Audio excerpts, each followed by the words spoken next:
Good evening. I am Roberto Santamaria, your host this evening for Nantucket Pulse programming made possible by Nantucket Cottage Hospital Community Health Initiative. This is a special edition of Nantucket Pulse program that will air weekly, covering the coronavirus impacts for the island and will provide urgent updates as they unfold. Today, I am happy to welcome friend of the show, Gary Shaw, CEO and President of Nantucket Cottage Hospital, and special guest, Dr. Josh Sharfstein. He is the Vice Dean for Public Health Practice and Community Engagement at Johns Hopkins Bloomberg School of Public Health. Previously, he has served as the Secretary of the Maryland Department of Health and Mental Hygiene, the Principal Deputy Commissioner of the U.S. Food and Drug Administration, and as the Commissioner of Health for Baltimore City. We will speak with both of them in a bit. Now, I want to provide a reminder to our viewers about the various emergency health orders issued over the weekend. Order number 5 allows certain type of construction work with crews of up to 4 people on site at a time. All such operations must submit an application to the Nantucket Building Department for approval. If a work site only requires a single worker, then the company needs only to notify the building department. However, the building department can shut down single-person jobs if it determines that the location makes it unsafe for one person to work there alone. Details are available on the town's website. Order number 6 cancels many of the restrictions on commercial landscaping from the first emergency order. Order number 6 allows up to 2 workers on site at a time. Details are available on the town's website as well. Both orders mandate that a COVID-19 officer be present at the work site to log information like the names of everyone that visits the job site and to interface with the town. Both orders clearly state that no employee shall report to work sick. The town can impose a fine of up to $300 per infraction. In emergency order number 7, the Nantucket Board of Health declared a public health emergency until further notice. It enacted many new protocols concerning essential services. For example, all employees of all essential businesses, as defined in Governor Baker's COVID-19 executive orders, shall wear a face covering over their mouth and nose when interacting with the public and within 6 feet of any coworker. The cloth face coverings recommended are not surgical masks or N95 respirators, which should be left for medical professionals and first responders. All essential businesses shall post a sign on their main entrance doors advising customers to wear a face covering and to limit the number allowed inside to maintain social distancing of 6 feet apart. These protocols and more can be found on the official document of Order Number 7, available on the town's website and social media. Governor Charlie Baker canceled the school year for all public and private schools. In a letter to the families of Nantucket children, School Superintendent Michael Kozort and Deputy Superintendent of Schools Elizabeth Hallett said, quote, "It is with mixed emotions that we share with you that Governor Charles Baker just informed the residents of Massachusetts that the school closure will be extended through the end of the school year. While we believe this is the best decision for the health and safety of our students and our community, it saddens us to end our school year without the traditional closure of the year. Rest assured, our staff and administration will be working diligently to find new ways to honor the achievements and accomplishments of our students. This decision obviously creates many questions and concerns, and we will begin addressing these as we consider each carefully. These decisions will not significantly change what we have created as a remote learning environment. However, we expect that we will receive guidance from the Massachusetts Department of Education as to what essential standards we should direct our focus for the remainder of the school year. As soon as we receive this guidance, we will share this with our staff and our students and their families." Unquote. There's good news coming from Beacon Hill for those with student loans. For several weeks, only federal student loans owned by the U.S. Department of Education provided COVID-19 relief. Borrowers of the loans do not have to pay back anything from March 13th and September 30th, nor do the loans accrue interest during the time. Now, the Massachusetts Divisions of Banks just announced that 15 loan providers of commercially owned federal family education program loans and private student loans will offer relief options to those struggling to pay during the pandemic. To learn more, visit the state's website and search student loans. There has been a sharp drop in travel to the island. The Steamship Authority has noticed an 85% reduction in passenger traffic. The airport traffic is down between 85 to 95%, depending on the day. The ferries are running reduced schedules. Between freight and passenger ferries, the steamship is running only 6 round trips per day at the most, and the High Line is only running 3. Due to this mammoth drop in passenger traffic, the steamship is losing about $1 million a week. They will run out of money by the end of May.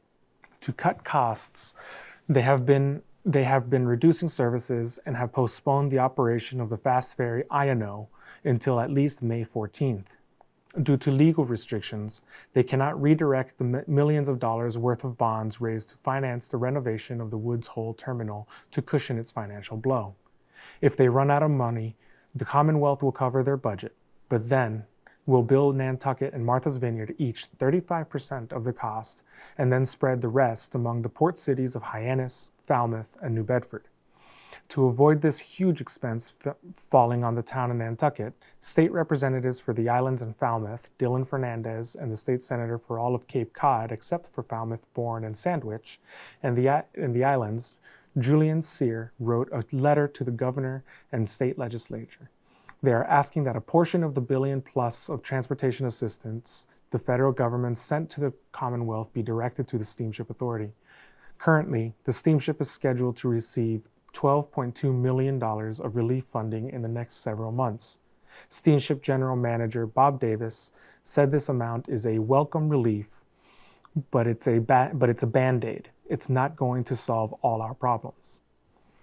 Senator Sear and Representative Fernandez has sent a letter to federal lawmakers. It asks that all future federal transportation relief now have a component that goes directly to the steamship. This way, the steamship won't have to ask the Commonwealth for a portion of the federal relief funding it receives.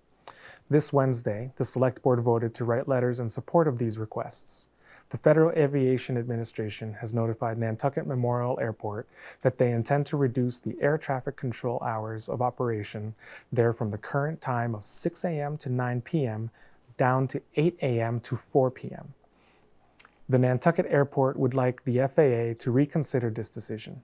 Assistant Nantucket Airport Manager and Public Information Officer Noah Carberg released a statement to NCTV saying, we continue to work with the FAA to make a data-backed case for our concern with their current proposal. We believe the proposal does not take into account the unique circumstances on Nantucket. I would also emphasize that this proposal is a Washington, D.C. level effort, and regardless of proposal outcome, our local FAA Air Traffic Controller Group does a great job for our community and has our support. Next week, the Harbor Master's office will open again after being closed due to the pandemic. They will begin preparing the infrastructure to accommodate private boats. The process takes several weeks, and they must first set up pump outs and dinghy docks before moving on to items like the moorings, which themselves take about 4 to 6 weeks to install. They aim to have the buoys in Nantucket by Memorial Day. Please note, just because moorings are going into the water does not mean boats can use them. Rather, they are only open once the harbor master makes the announcement. The virus has also affected the number of patients that come to the hospital. The volume has fallen by at least 60%. Hospital CEO and President Gary Shaw said the decrease is substantial and will probably cost the hospital millions of dollars. Partly as a response, the hospital is pursuing telehealth and telemedicine at an accelerated pace. Mr. Shaw hopes that it can increase the volumes of patients seen in the near future by between 10 to 30%. Due to its membership in the partner's health system, the hospital is getting some financial assistance from the organization to weather this storm. The hospital strongly recommends that everyone who cannot maintain social distancing of 6 feet or greater outside of their house wear a non-medical grade face mask. These masks still slow the spread of the virus. The medical grade ones are needed by the hospital and first responders. The hospital recommends, instead of donating your non-medical grade masks to the hospital, to donate them to the community. Washing your hands and social distancing remain crucial ways to slow the spread, too. This summer, we'll see some stores reopen and traditions resume in a safe and responsible way. Unfortunately, the 4th of July festivities will not be one of them. The hospital warns against large social gatherings this summer, like parties and meetings in close proximity. In order to monitor the spread, they stress the importance of identifying individuals that might be developing flu-like symptoms or respiratory illness so they can get tested. They predict this environment will be the new normal until a vaccine or an antiviral drug is developed. But please note that the cost of the COVID-19 testing is covered by all insurance carriers and is free to those without insurance. The hospital recommends anyone experiencing COVID-19 symptoms or another health emergency to seek testing. Treatment costs for COVID-19 hospitalizations are also covered for those with insurance, but not to those who are uninsured.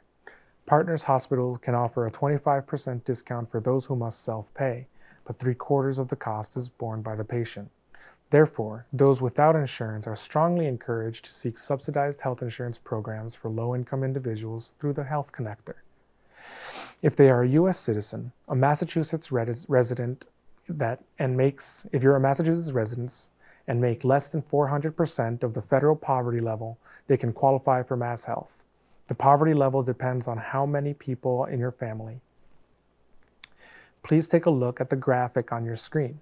You can see on the left that the larger the household size, the higher an income can rise before it shifts to the right of the table, meaning the health insurance costs increased. The health insurance premium can be found in the bottom row. The state's Children's Health Insurance Program, or CHIP, is rolled into Mass Health.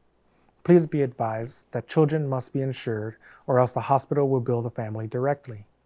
If you make less than 300% of the federal poverty level, Health Safety Net, unlike Mass Health, is available to everyone, even if you are not a Massachusetts resident or a U.S. citizen. Health Safety Net can act as a secondary payer for other forms of insurance as well. To insure more or for help navigating your options, please feel free to call the Cottage Hospital's public counselors at 508-825-8196. Now, let's move on to one of the many great acts of kindness that Nantucketers are carrying out during this trying time. Last week, I spoke with Patrick Ridge, owner and chef of Island Kitchen, about the support his volunteers and food trucks are offering to families whose children are out of school right now. Please note, the footage was shot on April 1st, before the advisory about face masks for all essential workers took place. So we just want to see what is Island Kitchen's role here on the island on feeding and getting all this information and food out there. And so we are really just helping. Linda Peterson's really the unsung hero of it. Basically what's happened is the school needed a couple things. One, some of their staff weren't able to make it into work for a myriad of reasons. So we supplied some extra cooks to help with Linda, and Linda's been running the program, and we've been augmenting her program with a few cooks. And then we set up our food trucks so that people could have a nice, safe way to come in and pick up their food, where we could keep it hot or cold, and that the people could come in, a nice socially distanced way, and never had to go into the school. So was this Linda's idea, or was it your idea? How did the idea come up? So, well, actually, we were kind of sitting at the restaurant, slowing down in those last weeks. And so we were cooking a little bit on Saturday. And I knew that, the school was kind of in this thought process of closing. And as we were sitting there, we thought about all the kids that might be in need if the school was going to close. And and so it just seemed like the right thing to do. And so we just put it out on social media that in the event that the school closes and that there's no meals for them, we'll provide them. So, and then what really happened after that was pretty amazing. Some of our financial partners and some of our long-term catering customers and breakfast customers got together, and they put some money into the Nantucket Fund and the Community Foundation. to kind of help Island Kitchen to be able to do this initiative. And so I can't take as much credit as we're getting, but it's just been a really beautiful thing, because everybody from our trash company to our to Yates Gas to a lot of our customers have all helped in this process, and I'm just so humbled by the fact that everybody's coming together right now. It's been, I would say, very successful. So one of the things, speaking of that success, so how many families do you think have been served, and how many other organizations do you think have been served by this program? Well, I think that, just for us right now, we're doing about 100 or so. Some days a little bit more each day, and so and then I know that, like, as these ideas started, a lot of other people did some really great things too, and so it's just nice to see that lots of other restaurants are jumping in, and that everyone's really, it's never been a better opportunity for public service to try to help people. You're absolutely right. And what's the feedback that you've been receiving so far from the families and from others? It's been overwhelming. I mean, everybody has just been so kind. I've gotten letters and calls, and I mean, phone calls and offers of donation and in-kind services and volunteers from honestly, from people you would never even expected. I mean, it's just blown my mind. How many volunteers have you had? Have they just showed up? Have they been calling you? They've been calling, and like almost probably 5 or 6 other restaurants offered their staff, offered supplies. I know like Matt Fee's been dropping off some bread now. We've been throwing a loaf of Portuguese bread in the bags, and it's been really great, to be honest. I actually I only wish that we could be doing more, and you're starting to see that spread out into other businesses, and because there's a lot of need right now. Absolutely, and we definitely don't want to think of a world in the absence of these programs. We really appreciate the work that you've been doing. I just can't say enough. Nantucket's been good to me, and it's been good to my team, and we're honored to do whatever we can to be a member of our community. And now, a quick programming note. Gary Shaw, Dr. Sharfstein, and I will discuss some of the COVID-19 topics we feel are more important to Nantucket.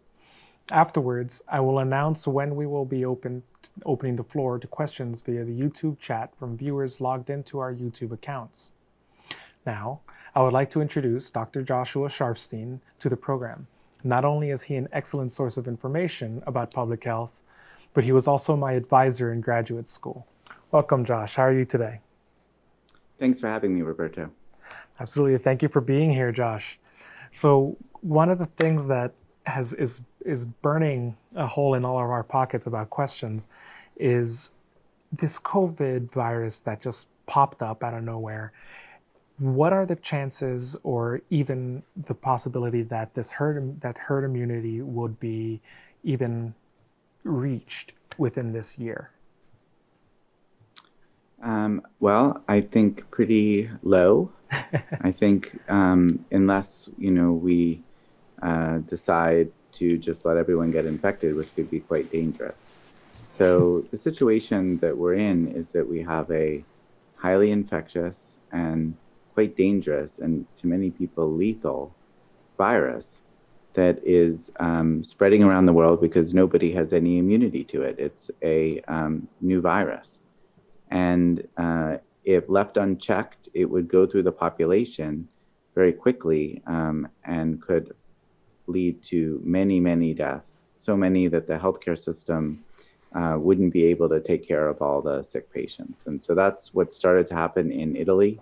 It's what happened initially in Wuhan, and we've acted very quickly in the United States to prevent that with the extreme social and physical distancing that we've done. If we were to relax that, and not do anything else, then a whole bunch of people would get infected, and we'd have that worst case scenario happen. What we're going to try to do, though, is keep the number of infections down in order to buy some time to get a vaccine and treatments and strengthen our public health response capacity so that we can not have so many deaths, but still be able to move forward with our economy and society. Thank you, Dr. Sharfstein. Gary Shaw here. Just a question, and I know it's on everybody's mind, but when you look at how this is spread around the world, and many communities have been able to do some precautionary things, they're working through what they're seeing for COVID in their communities. What are you thinking is the possibility for a second wave of COVID or a third, or what's the resilience of this virus, and how would you advise us? I think that there's a very high possibility of a recurrence of a peak, either a second wave or a third wave, if we let down our guard. And so I think it's very important to take this virus very seriously. Basically, we have been able to avoid the total catastrophe that we feared by taking a lot of very serious actions. It is the fact that we're staying at home that has kept us safe. And so we have to be very careful in reopening. Otherwise, there's every reason to believe the virus will just start passing between us again. So I would say that it really depends on us to a certain extent. Now, we do have an extra risk in the fall with the flu season and other respiratory viruses hitting at the same time. Both because maybe it'll be a little easier to transmit, and also just because we'll have so much more illness out there. So overall, so that's going to pose a special risk this fall. But truthfully, we could have a spike any time that we let down our guard. Actually, along those lines, that's a very great point. We actually had a question from the public, and if you're watching at home, please feel free to put in any questions on the YouTube chat as well. But we had a question from the public that says that since we've gone 3 weeks without any new cases here on the island, which is no small feat of his own. But now we're having questions about entering maybe phase 2 of what the president's recommendation was for reopening. Do you foresee entering these phased reopenings anytime soon? I know here on Nantucket, we've slowly reopened landscaping and construction, and we're looking into implementing some of the restaurant industry to do takeout and curbside delivery only. But do you have any idea of a general timeline on where we would be even slowly moving back to normal? Well, I think it's a slightly bigger question for the country. And then there's an important question for Nantucket. So the bigger question for the country, it really will depend on the region and the status. We really want to see certain things in place before starting to reopen. And then we want to go slowly to make sure we're not going to have that big recurrence. So we want to make sure there's adequate testing capacity, that the healthcare system is resilient, there's a good public health response capacity. Those are all examples of things that really need to be in place before you start turning the lights back on. I like the analogy of we had to flip the lights off, but when we turn it on, it's going to be like a dimmer switch. We're going to have to go slowly to make sure we're not provoking a big outbreak. Now, Nantucket is in an interesting situation because you all have responded, very effectively, and now don't have any cases. So, if the whole world were just Nantucket, you might be done. You'd wait maybe a few more weeks to make sure after a couple incubation periods of the virus, and there'd be no more virus. Unfortunately, there's a whole world outside Nantucket that can show up with the virus. And the tests aren't perfect, so it's likely, if not inevitable, you'll get more cases on Nantucket as people come on and off the island. So I think it's just going to be very important to be vigilant and be able to respond rapidly as cases reappear. Thank you, Dr. Sharfstein. Gary, with one more question.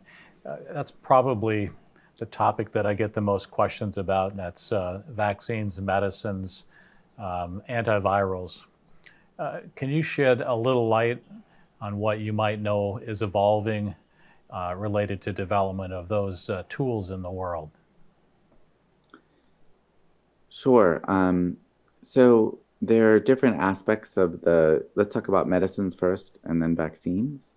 And so for medicines, there are different aspects of the disease process.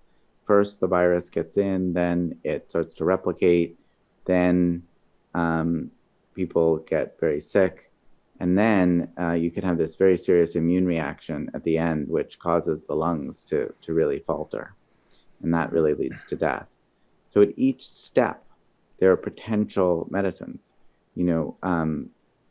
To block the initial replication, some people have the idea of giving antibodies to people very early on. And antibodies might be able to block the virus from getting in and starting really to replicate. That would be a very good and early effort. And there are some studies going on about that. Then for viral replication, there are drugs that stop the virus from replicating, from copying itself inside cells. Now, whether those drugs actually work in human beings, that's being tested. So we don't know yet. And there's been some mixed results coming out a little bit, but we haven't really seen the full studies. And then there are other therapies that work at the very end, hopefully to prevent that last horrible immune reaction that can lead to the lung failure and death. So we're going to see the results of a whole bunch of those studies, including, I'm sure, some other ones as people think of other things to try. I would expect some of those results have come out. Unfortunately, they haven't found any success yet. Other results have come out in the next weeks and months. The vaccine is a different challenge. The vaccine, what you're trying to do is prime the immune system. So then when you actually are exposed to the coronavirus, the immune system doesn't, give it any chance to make you sick. And there are a bunch of different types of vaccine technologies, and a number are being developed. I think there may be more than 20 candidate vaccines that are being pursued right now. And we don't know which, if any, are going to work. So it's going to take a little while first to assure that the new ones are safe, and then to really test to see if they're effective. And it's really important that they be safe and effective, because a vaccine is something you give to a lot of people. So you want to make sure it's as good a product as possible. Yeah, thank you for that. Okay, so we're going to move on to some questions from the public. First one is from Mary. How should susceptible people behave differently from generally healthy people to protect themselves? It's a great question. I'm assuming by susceptible, she means susceptible, particularly at risk for serious illness. Everybody's susceptible. Yeah, everybody's susceptible. Everyone could have serious illness, every single person. But some people are at higher risk for serious illness, people over 60, particularly people with chronic illness. And I think people in those categories have to be extra careful. Everyone has to be careful. They should be extra careful. They should also really look specifically for guidance that's intended to help them. And that really means vigorous hand washing regularly, staying at home as much as possible, avoiding crowds whenever possible, wearing a mask outside, and really keeping your distance from people in public. So there's a whole bunch of things people can do, and it's extremely important for everyone, but extremely, extremely important for people who are more susceptible to serious illness and death. Excellent. The next question, you might actually know who is asking it. The next question is from Aaron. Can you speak as to why some people seem to get sicker than others? And are you aware of any genetic studies like that of the ACE2 gene? And if you do, can you explain the ACE2 gene? That is a great question from Aaron. Please give Aaron my best. I would say the answer to that is there are a few different genes that conceivably could be involved in why some people get sicker than others. And it also could relate to the genetics of the virus itself. But there have not been studies that have really established it. The ACE2 gene encodes for a protein, which I believe is the protein that is the way the virus enters cells. So a virus that can't affix to a human cell never is going to cause disease because it can't get inside to take over the cell. That's what viruses do. This is a particular protein that the virus can adhere to, and then that allows it to get inside the cell and take over. Excellent. And then just one last question, and then we'll move to the public Q&A, and I'll send you on your way. I know your time is very valuable. Okay. Our last question from Michael is, what are your thoughts on face masks being required on restaurants and bars while they're there to eat and drink? Should we be implementing that? Yeah, it's a good question. It's kind of hard to imagine how you're eating with a face mask, isn't it? I think that we're going to have to rethink restaurants and bars a little bit in order to maintain a distance. I think people who can wear face masks, like the bartender, probably should be. People who are eating should really be apart from others besides their household contacts by as much as possible. I think we're going to see a lot more dining outside because I think the outdoors, you get a lot more air circulation. It's going to be a little better. Less chance of having the virus circulate. So I think things will be different. But until we can eat with other than our mouth, I think it's going to be impossible to be wearing a mask the whole time. Absolutely. Dr. Sharfstein, Josh, I really appreciate you coming on today. We really thank you. We know your time is very let me just say valuable. I've really got a chance to learn about both the hospital's response and the health department's response and the way that community of Nantucket has come together, and I'm just very impressed. I think you all have demonstrated that you can have a great spirit of collaboration, and the way you defeat the coronavirus is by coming together and using the best scientific information to make a difference, and that's what you're doing in Nantucket. So thanks for having me, Roberto. Absolutely. We really thank you for taking your time out. We know you're very busy. Okay, take care. Take care. Bye-bye. Bye. And now for the last few questions for the day, before we move on to our hospital statement. There was one question from Dan. Do you have any sense of when marine facilities will be allowed to go back to work in some capacity, like Nantucket Marine? Well, if at the select board meeting on Wednesday, Dan, you may have seen that that the marine and the moorings are allowed to start work now that the harbor master is getting back to work on Monday. We'll be able to start that process. So really soon, especially starting on Monday. And then the next question from Dan is for Gary. What preparations are being made for the second round of infections when more people arrive from the island?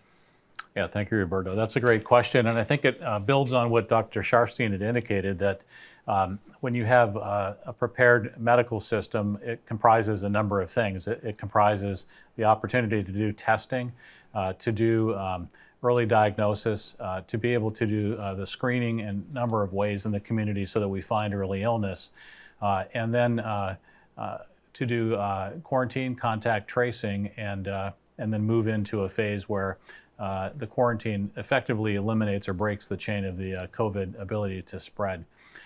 So what we have done over the last 2 to 3 months is prepare, and the town and you gave us the time to prepare. So we brought things together. We have more testing materials to do screening at the screening areas. We've isolated our hospital so that the COVID typically can't come in unless we want it to come in through areas that are what we describe as hot zones. We've trained the staff. We've run multiple scenarios and taken care of COVID patients. So what we've done through the time you gave us has been to prepare. And now we're at that precipice where we're leaning into the community to be able to do early due diligence out in the community, find disease if it's there. But a great amount of the second wave, if it does come, and we do expect to get cases, the responsibilities lie on you and the community. We're an advisory group that gives you some guidance on what to look for and how to behave and how to social distance, how to protect yourself. But the responsibility truly lies in the individuals that are here or coming here to self-validate each day when they get up. If they've got new muscle aches or a new respiratory infection or they just feel off, you should call us at the Cottage Hospital so that we can walk you through whether or not you would be a candidate for screening. And if you are, then come get screened. And if we find that there is some COVID, then we would want you to quarantine and we would contact trace your the individuals that you've been around or near. So those are ways that you handle it. It's a tried and true methodology. I think it was challenging when you see large, dense areas such as Boston and New York, where people are highly dense, not even knowing that they have a disease, transmitting it, and it could get easily away from the public health authorities to find it, track it, quarantine it, and then stop the chain. We're in a different scenario here now, and we feel that we're prepared to meet the need, and we're also working closely with MGB, the Mass General and Partner System, to get support when we need it. So our goal was never to not have COVID. Our goal was to keep it flattened. You've crushed the curve here, so it's a straight line. But now we do know that there's resilience over on the coast, and we can transport patients when necessary, and helicopters can fly, and we do have more ventilators here to help people in the short term if necessary. So we've done some good planning. We still don't want to be overrun, though, and so what we have to count on is you, the public, to help us stay safe. Thank you, Gary. And for one last question from Judith. Will Nantucket allow for hotel rentals if the rest of the state does? Well, Judith, the hotel closure was only done by the governor. So as soon as that order gets lifted, we will be allowing the rentals to continue. Right now, the state has barred all rentals less than 31 days. So 0 to 30 days are still not allowed by the emergency orders. But once that is lifted, that is allowed. We will allow that again. Just make sure you sanitize and follow the CDC guidelines between lodgers. So we really appreciate it. So Gary, before we move on to your hospital statement, so we were just curious. We wanted to say thank you for everything, and we heard you're on today's N magazine cover. So what is your opinion on your picture? My wife said it was a nice picture, so that makes me happy. But I was quite surprised, and quite honestly, the honor for any recognition through N Magazine for this COVID outbreak doesn't go to me. It goes to the staff of the Cottage Hospital, our medical providers. They're the individuals doing the work. I'm only helping point directions and giving advice, so I'm quite humbled by being on that cover. Well, we definitely appreciate all the hard work that you and your staff are doing. Thank you very much. Thank you, Roberto. Thank you. Well, thank you. So I just wanted to reach out and give you a few words and let you know that I believe that this island has done an extraordinary job in not just flattening the curve of COVID-19 infections on Nantucket, but man, you steamrolled it. It doesn't exist right now because of your efforts. It's a flat line, but you know, we've gone nearly 3 weeks without a confirmed case of COVID-19, and it's been more than a month since our first case was diagnosed on Nantucket. And so I go back to you and say, thank you for your work. I do recall saying that if you followed these guidances from the health department, the town, and the hospital, I promised that you could do this, and you have. So thank you. To our year-round community, I can't say thank you enough for everything you've done to make this possible. You heard our message and you committed to the measures that have kept our community safe. And so we begin to work with the town on a slow and measured approach, returning to some work in some limited industries. And we ask that you continue to commit to those things that you know you've worked on, such as physical distancing, hand washing, wearing masks in public, limiting trips to the grocery store, and following the town's emergency orders. To our seasonal residents, as you consider a return to the island, we want to give you some guidance and best practices to assure that the summer will be as safe as possible for everyone on Nantucket. And to that end, there's also a document coming out that we've helped pen from a town, a hospital, an island, and a Cape perspective that will give guidances and umbrella guidance to the rest of our areas so that all that come back can benefit from the same information. But this island is giving you some specific information tonight, early, because we know you want to come home. So the island's had a chance to emerge from the coronavirus pandemic, and it probably is going to be an early public health success story. With our population safe and healthy, but despite our initial success, Nantucket remains highly vulnerable to infected persons and asymptomatic carriers of the virus coming from off the island. And whether that is coming from seasonal residents or it's coming from year-round residents going back and forth, or it's workers or day trippers, any of those could prompt a major surge in new cases. So if you are considering a return to the island, we ask you to be a part of our success story by taking the following actions to ensure the continued safety of our community. Self-quarantine for a minimum of 14 days once reaching your destination. It's best to go directly to your destination and don't stop elsewhere on the island on the way. Bring all the necessary food and supplies with you to enable the 14-day quarantine, or have it brought to you. There's a website through the Chamber that has a number of individuals listed that can help deliver things, including prescriptions, personal health items, and personal protective equipment, or we call it PPE. You can always contact us at the Nantucket Cottage Hospital by calling 508-825-1000. And if you're exhibiting flu-like symptoms or experiencing respiratory illness during or after quarantine, we want you to receive instructions from us on accessing appropriate care. Please comply with all local, state, and federal directives and recommendations regarding physical distancing and other measures to limit the spread of the virus. Please wear face masks in public places when distancing physically is difficult. Refrain from hosting or attending private home parties or large gatherings. COVID needs to have parties and it needs to have large gatherings to spread. So let's not do that so that we don't spread this disease. Instead, order takeout, food, or have it delivered from local restaurants. Be diligent with hand washing and disinfecting much used surfaces and limit trips to the grocery store if possible. This guidance will continue to evolve over the spring and the summer. So please check the town of Nantucket and Nantucket Cottage Hospital's websites frequently for updates. We know the summer will be unlike any that came before it, and it will take some time for all of us to adjust to the new normal. This is not going to be the summer for parties or large gatherings, and I want to stress that. This is not going to be the summer for parties or large gatherings. We want to ensure that the measures which have so far kept the community safe are embraced and practiced by everyone that's here on Nantucket. And now I'd like to give you an update on coronavirus testing at the Nantucket Cottage Hospital. Nantucket Cottage Hospital established one of the first drive-through testing sites in the state of Massachusetts on March 16th, and we've tested more than 250 patients for COVID-19. And 240 of those tests have been negative. As you know, we've had 10 confirmed cases of COVID-19, and 7 of those patients are considered recovered, with 2 still in isolation, and sadly, very sadly, 1 death as a result of complications of the disease.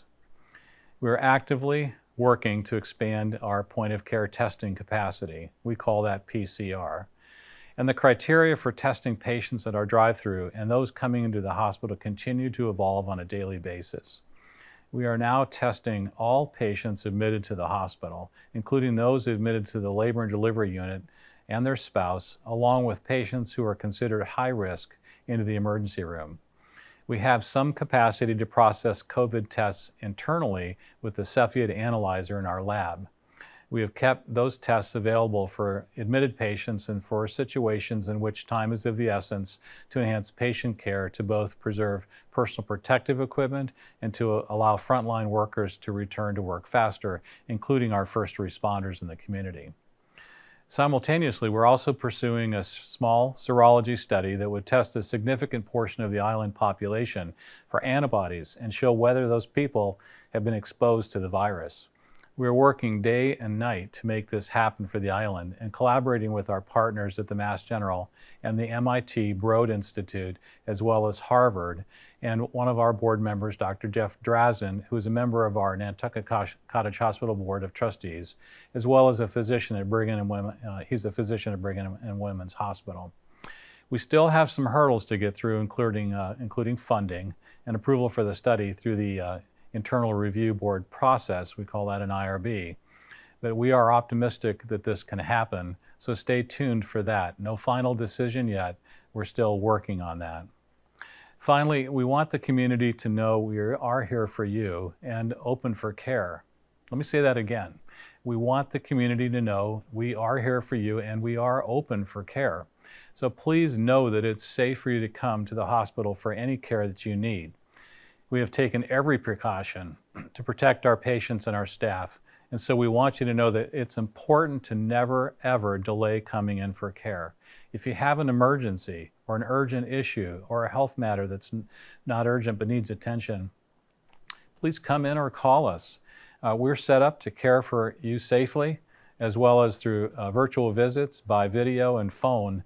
Lots of options for you to receive care. Again, please don't delay the care you need. The hospital is a safe and ready place for you to come for care. And thank you. Thank you, Gary. We really appreciate everything the hospital does. They're our lifeline. So now for the Nantucket rumor report. So one of the things that we want to definitely respond to, and we're hearing a lot on social media right now about comments made about maybe injecting disinfectants and how that would affect the COVID-19 virus. We are asking that you do not inject any disinfectants into your body. That is definitely a rumor as of right now. And we do know that there's a lot of research being done on what sort of antiviral, which is most likely what was meant when this comment was made, antivirals or things like that. Research is being done to prevent that sort of an issue. Injecting any sort of, or ingesting any disinfectant like Lysol or chlorine or anything like that is poisonous and lethal. So with that, I think we can move on to the next section. We will continue to provide you with updates on the coronavirus and impacts for Nantucket. This week, Nantucket Pulse debuted a wellness segment series hosted by Natalie Simonero with our local health professionals on Channel 18 and nctv18.org. Please share this with friends and family. It's designed to connect our viewers with local health professionals that can help us take care of ourselves and others around us. It's important that communications remain in place as events continue to unfold and we all remain connected. It's crucial to get the facts from your local news sources, such as the Inquirer and Mirror, 97.7 AC FM radio, and NCTV Channel 18. Please stay tuned to see a special message from our essential workers from the community. I am Roberto Santamaria, your health director for the island of Nantucket. Thank you so much.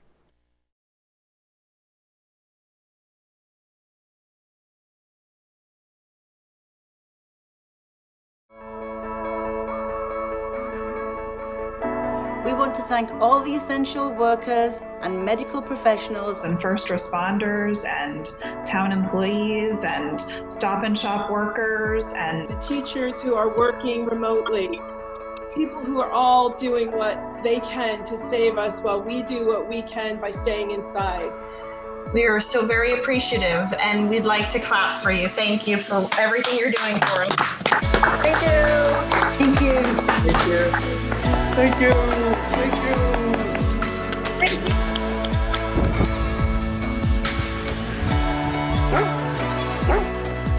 you.